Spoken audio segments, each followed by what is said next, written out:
Hey guys, Benny Obscene here. On today's episode, it's quick, it's dirty, it's rebuilding these grimy old forks. All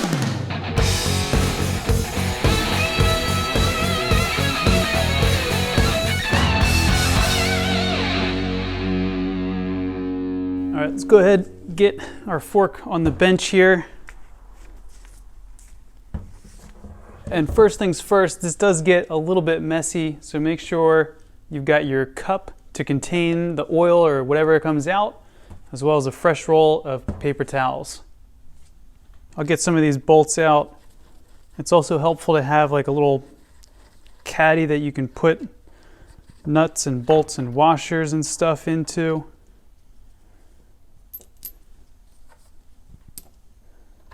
And the whole time we're doing this, I'm cleaning as much as possible because this is all gross. Next, I'm going to get these little fork gaiters off. Try and get the screwdriver under there.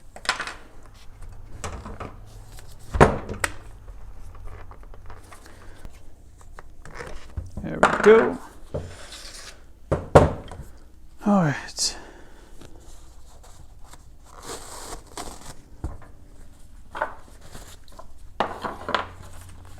Again, just taking this opportunity to clean as much as possible. As I wipe these up, they're really not terrible. I think with a little bit of like steel wool or Scotch-Brite, I think these are going to clean up pretty good. The next most criticalest step ever is the 6mm hex screw in the bottom. Grab like an impact or something and just loosen this.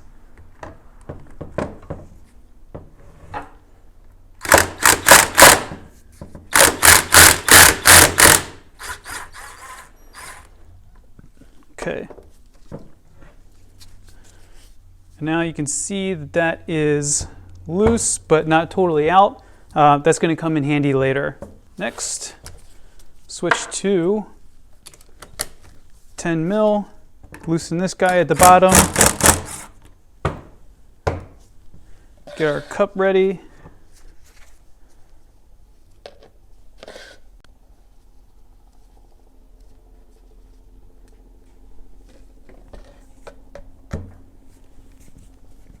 and start squeezing that fork down to get all this disgusting chocolate milk out.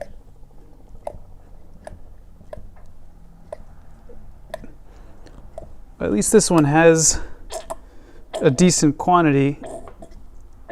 The first fork I did was pretty much dry. All right, once that burps,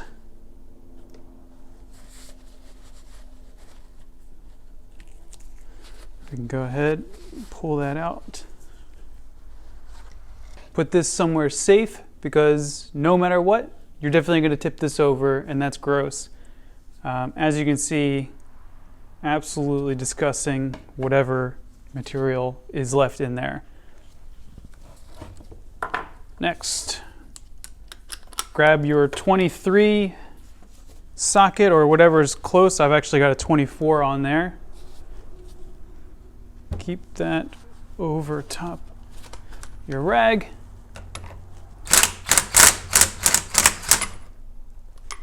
Whoop! Let's get this back in here. Again, this gets really messy. So what I've done is I've loosened that top fork, I guess you call that a bolt, whatever you want to call this. Loosen that up, pop that on our tray, and that will allow the fork upper to fully collapse and press out even more grime and oil. All right, now that we've got that loosened, it's time to pull the spring out. Place that somewhere safe. So once that's undone, we can then completely take out our 6mm hex. and put that off to the side. With all that undone, the two halves of the fork will separate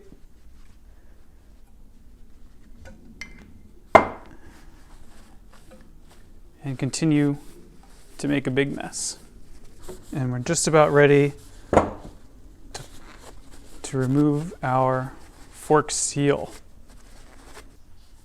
On top of the seal, you can kind of make out that there's a snap ring there.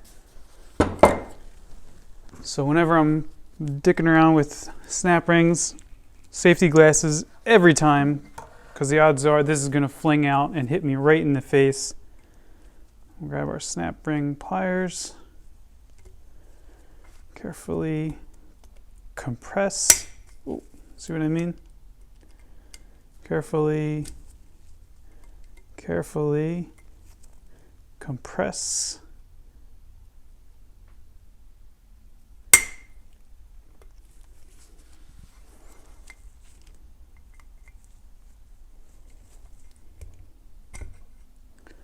And remove the snap ring.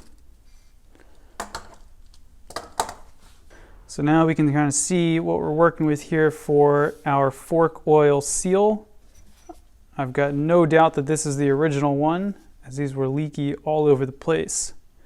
To get these out, basically there's really not a great method to do this that doesn't involve a big screwdriver and some brute force.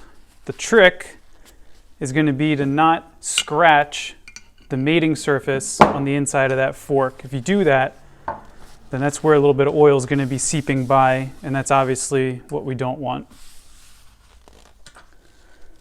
Something that I like to do to help this out a little bit is add fire. So what I'm doing right here is just heating this up a little bit.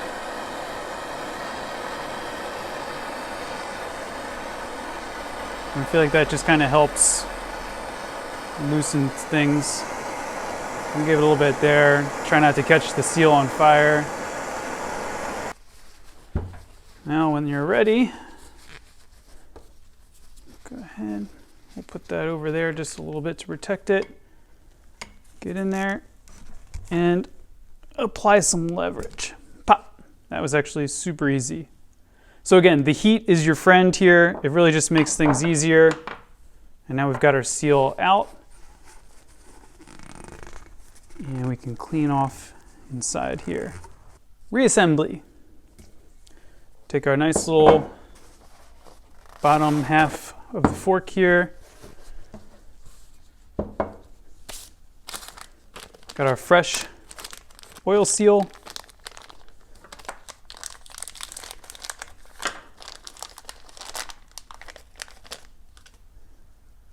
So the easiest way to tell here is, the old one's pretty much useless, but on these new ones here, there's two little lips.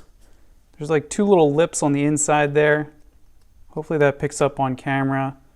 But there's two little lips there, and that's going to be the bottom. So I'll put it in like that. Not really sure how else to explain it. There's like a little elastic spring that's visible on both sides. So yeah, we'll go with that. The two little inside lips. That's what we want on the bottom. Open up our super fancy fork oil.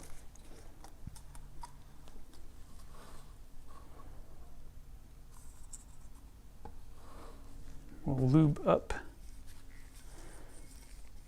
this half here.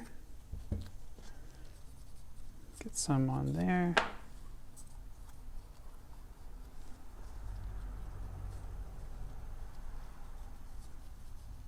Again, quick and dirty. Stand this guy up. Already forgotten which side is which. Okay. I'll go ahead and get this started in here. And then to fully seat it, Just grab a socket that's a similar size. This one here happens to be 32 mil. Give it a little tap, tap, taparoo. And as far as how far down, it doesn't have to go all the way down. Just far enough to clear the opening for that snap ring.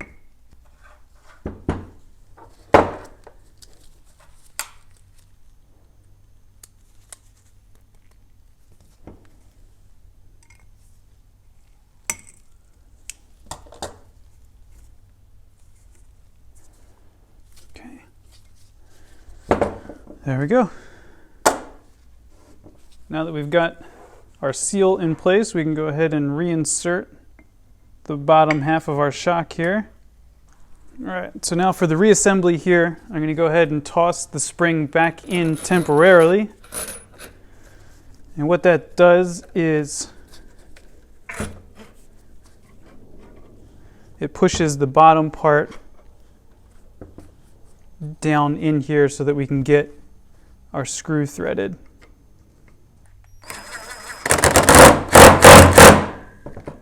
Okay. So now that that's together, I should not be able to pull that apart, and I can't, so that's good. The last step in all this madness is to refill with oil. And what I've got here is a makeshift baby bottle. It's going to let me measure out 5.4 ounces here.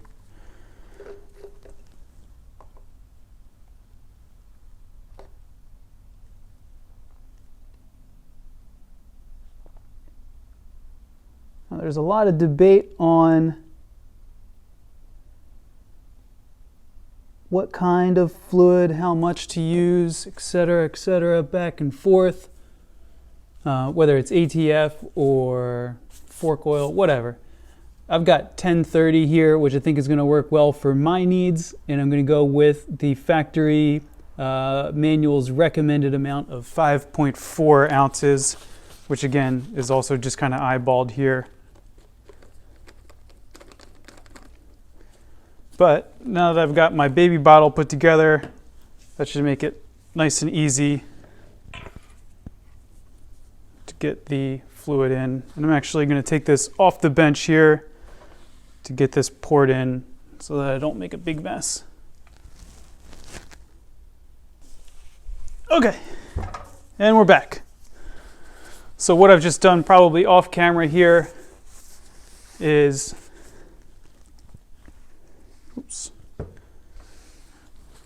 I got the fork nut back in, fork screw, fork bolt, whatever, the top John screwed back in. It's a little bit tricky because you've got to compress the spring in order to get that threaded, but we're back in, we're filled up.